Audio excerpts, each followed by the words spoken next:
সকাল সকাল এখন বাজতেছে কেন, আমার রুমের অবস্থা খুবই বাজে। কিন্তু ওইটা দেখি যে বাজতেছে 8:30। এই চলো, হ্যাঁ হ্যাঁ আয়, হ্যান্ডেল সোজা রাখ, পিসের টিস্কিট কাটুক, হ্যান্ডেলটা সোজা রাখ। হ্যাঁ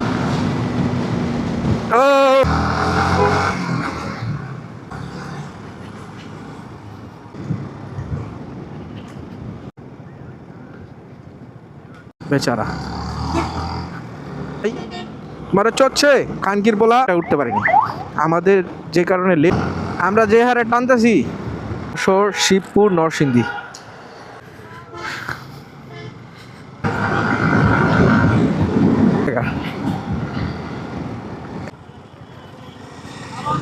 এলাম যেমনে ঘোড়ার গতিতে।